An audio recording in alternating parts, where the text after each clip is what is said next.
عمران صاحب یہاں پہ ابھی تھوڑی دیر پہلے آپ پارلیمنٹ کے ساتھ مذاکرات کرنے کے حوالے سے کہ جی وہاں کی سیاسی جماعتوں سے آپ کو بات کرنی پڑے گی، لیکن ریالٹی جو گراؤنڈ ریالٹی ہے وہ تو یہی ہے، بات وہیں پہ ہوتی ہے، وہیں پہ کرنی پڑے گی تو معاملات حل ہوں گے۔ دیکھیں آج جو ہے نا وہ میں کوئی بہت زیادہ جو سیاسی معاملات ہوتے ہیں اس میں فوج کے جو کردار ہوتے ہیں میں تو کم از کم اس کو ناپسند کرتا ہوں، نہ میں اس کو اپریشیٹ کرتا ہوں، لیکن اس کے باوجود جو آج انہوں نے سٹیٹمنٹ دی ہے کہ جی کہ 2014 سے پھر شروع کرتے ہیں، تو یہ تو بیسیکلی تو وہ اپنے خلاف جو چارج شیٹ ہے، عمران خان صاحب کہاں سے آئے تھے؟ 2014 کے دھرنے کون دے رہا تھا؟ راحیل شریف صاحب کیا کر رہے تھے؟ ظہیر الاسلام صاحب کیا کر رہے تھے؟ اس کے بعد باجوہ صاحب نے کیا کیا؟ فیض صاحب نے کیا کیا؟ تو بیسیکلی تو وہ اپنے گھر سے شروع ہو رہے ہیں، تو ان دونوں پولیٹیکل پارٹیوں کو بھی تھوڑا سا حوصلہ کر لینا چاہیے، اتنی سی بات ہے۔ جب یہ حوصلہ کر لیں گے، بیٹھ جائیں گے ایک دوسرے کے ساتھ، ابھی تک طارق فضل چوہدری صاحب نے اس طرف بات نہیں کی کہ ہاں جی کمیشن بننا چاہیے، اور وہ جا کے اپنی پارٹی کو کہیں گے کہ ظاہر ہے کہ ان کا فیصلہ تو نہیں ہونا، لیکن وہ اپنی پارٹی کو جا کے کہیں گے کہ جی کہ اگر فوج مان ہی گئی ہے اللہ اللہ خیر سے وہ کر کے اللہ اللہ کر کے، تو چلیں آپ تھوڑا سا انیشیٹو لے لیں۔ سر اس میں سے جو بھوت نکلنے ہیں، اس انکوائری میں سے جو بھوت تو بس نکلیں گے پھر ڈرتے وہ رہیں گے، سارے برداشت کر لیں گے، پھر یہ سارے پارٹنر برداشت کر لیں گے، اس سر کرنے پڑیں گے۔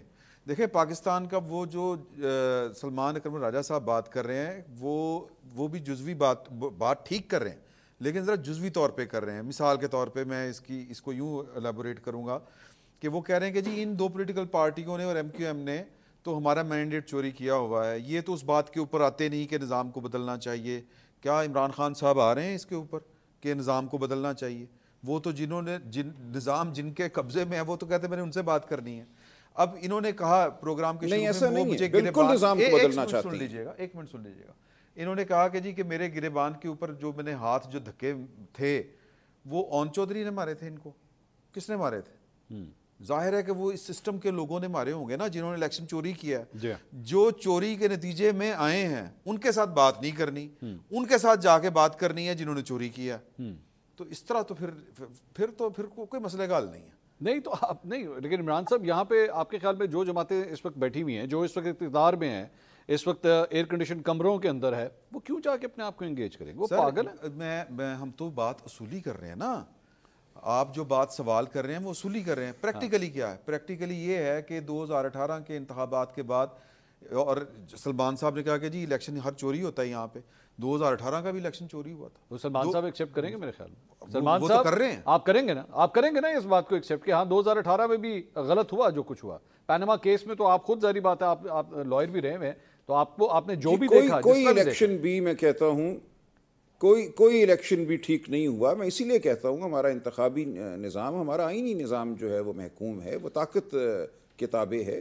یہ بات میں بالکل پھر اگین یہ انفرادی ایک معاملہ ہے، یہ کیا پاکستان تحریک انصاف کی پالیسی ہے؟ سلمان اکرم راجہ صاحب پی ٹی آئی کو ریپرزینٹ کر رہے ہیں اس وقت یہاں پہ، انفرادی حیثیت میں نہیں بیٹھے۔ نہیں وہ انہوں نے کہا کہ میرے پاس مینڈیٹ دیکھیں میری اپنی ظاہر رکھنا چاہیے، یہ ان کی آنیسٹ اوپینین ہے، منصور یہ ان کی جی آپ یہ خیال رکھیے کہ میں اپنی ذاتی حیثیت میں یہاں بیٹھا ہوں، میں کوئی مینڈیٹ لے کے نہیں بیٹھا۔ میں یہ سمجھتا ہوں کہ جو میں گفتگو کر رہا ہوں، میں سمجھتا ہوں یہ متضاد، اس میں کوئی تضاد نہیں ہے۔ جو پی ٹی آئی کی پالیسی ہے، جو پی ٹی آئی کا ویژن ہے، اس میں اور میری گفتگو میں سمجھتا ہوں کوئی تضاد نہیں ہے، لیکن میں کوئی مینڈیٹ لے کر نہیں بیٹھا۔ میں وہ گفتگو کر رہا ہوں جو میں سمجھتا ہوں میری گفتگو ہے، اور میں سمجھتا ہوں میری پارٹی کی بھی یہی گفتگو ہے، کیونکہ ظاہر روز یہ گفتگو ہو رہی ہے اس وقت اس پارٹی میں۔ ایسا نہیں ہے ایک سیاسی جماعت کوئی جامد ایک پتھر نہیں ہے، ہر روز گفتگو ہوتی ہے لیڈرشپ سے، عمران خان صاحب سے گفتگو ہوتی ہے۔ ایسا نہیں ہے کہ کوئی سوچ بچار نہیں ہو رہی، آگے کے بارے میں نہیں سوچا جا رہا، ملک کے بارے میں نہیں سوچا جا رہا، ہر جماعت ایوالو کرتی ہے۔ میں صرف ایک جملہ کہوں گا، کسی کے لیے 2018 کا الیکشن غلط تھا اور کسی کے لیے 2024 کا الیکشن غلط تھا۔ ہم ایک گھن چکر میں ہیں، اور جس کو جب فائدہ مل جاتا ہے، جتنا حصہ مل جاتا ہے، وہ وہاں پر اقتدار کی شراکت داری میں اتنا اپنا حصہ انجوائے کرتا ہے۔ چیزیں جو ٹھیک ہونی تھیں، جو ہونی چاہیے، جو سی او ڈی کیا تھا، اس پر کتنا عمل ہوا، کتنا عمل نہیں ہوا، آج بھی ٹروتھ اینڈ ریکنسیلیشن جو ہے وہ اسی سی او ڈی کا پارٹ ہے، جس پر نواز شریف صاحب کے دستخط ہے، ماشاءاللہ حیات ہیں، اس کے اوپر عمل کر لیں، ان مسئلوں کے حل نکل آئیں گے۔ ڈاکٹر صاحب یہ بڑا گولڈن اپرچونٹی ہے، بڑا گولڈن اپرچونٹی ہے کہ اگر آپ یہ سب کچھ کر لیں تو نظام کے اندر بہت سی بہتری آ سکتی ہے، اور یہ وہ چیزیں ہیں، وہ کمپلینس ہیں جو آپ خود ایکچولی ماضی میں کرتے رہے ہیں۔ دیکھیے آپ کی بات کہ گولڈن اپرچونٹی ہے، میں سمجھتا ہوں کہ حکومت وہ ہر دور میں وہ پارٹی ہوتی ہے جو سب سے ساتھ بات کرنے کے لیے بھی تیار ہوتی ہے، اور ہماری تو شروع سے یہ کوشش ہے. اور جن معاملات کا ابھی راجہ صاحب نے ذکر کیا جو حل طلب ہے، وہ الیکشن کے حوالے سے ہوں، وہ کسی اور حوالے سے ہوں، وہ 2018 کا الیکشن ہو، وہ 2024 کا الیکشن ہو، یہ سارے معاملات کا حل بھی بات چیت کے ذریعے ہی نکلے گا کہ آپ اس میں کیا چاہتے ہیں، کیا پروب چاہتے ہیں، کون سے حلقوں میں چاہتے ہیں. 2018 میں کہاں پروب ہوئی، اگر وہاں پہ کوئی غلطیاں ہوئی سب کو پتہ ہے، ان کو کیسے روک تھام کرنی ہے، مستقبل کا راستہ کیسے آپ نے بنانا ہے. یہ ایک دوسرے کے ساتھ دروازے بند کرنے کے، ایک دوسرے سے گفتگو نہ کرنے سے تو یہ معاملات حل نہیں ہوں گے. اور بات میرے بھائی نے اچھی کی کہ آپ کو جن سے شکایت ہے، شکایت جن کے خلاف آپ کر رہے ہیں، بیانیہ جن کے خلاف آپ نے بنایا ہوا ہے، جن پہ 9 مئی آپ نے حملہ کیا، ان کے ساتھ آپ کہہ رہے ہیں جی ہم بات چیت کرنے کے لیے تیار ہیں. باقیوں کے ساتھ آپ کہہ رہے ہیں جی بات چیت کرنے کے لیے تیار نہیں ہے. تھوڑے سے میں سمجھتا ہوں کہ تحریک انصاف کی بات کر رہا ہوں، تھوڑے کنفیوز ہیں. اگر آپ ان کے 5-6 سینئر لیڈرشپ کے بیانات سنیں، کوئی کہتا ہے میں نے فوج سے بات کرنی ہے، کوئی کہتا ہے ہم نے ISI سے کرنی ہے، کوئی کہتا ہے آرمی چیف سے کرنی ہے، کوئی کہتا ہے نہیں سیاسی جماعتوں سے کر لی ہے، کوئی کہتی ہے پارلیمنٹ میں کرنی ہے. کوئی ان کا ایک جو سالڈ سٹینس ہے وہ مجھے نظر نہیں آ رہا. انہیں چاہیے کہ اپنی فائل اینڈ رینکس میں، ظاہر ہے عمران خان صاحب کی اپروول کے بغیر تو وہ ہوگا نہیں، بیٹھ کے ایک اپنی فائنل اسٹریٹجی بنائیں اور اس میں پولیٹیکل فورسز کو، سیاسی جماعتوں کو اس میں رکھیں، اس چیپٹر سے نکالیں نا. میرا خیال ہے راستہ بن جائے گا. ہم اس کے لیے بڑی اوپن آرمز کے ساتھ تیار ہیں. سلمان صاحب، لیکن آپ کی جماعت کی جانب سے 9 مئی کو پورے پاکستان میں دوبارہ احتجاج کی کال دی گئی ہے مختلف صوبائی حلقوں کے اندر. آپ کے خیال میں اس سے تو پرابلمز مزید نہیں بڑھیں گے؟ جو اگر کوشش بھی ہو رہی ہے کہ معاملات طے ہوں، اس سے تو معاملات اور خراب ہو سکتے ہیں.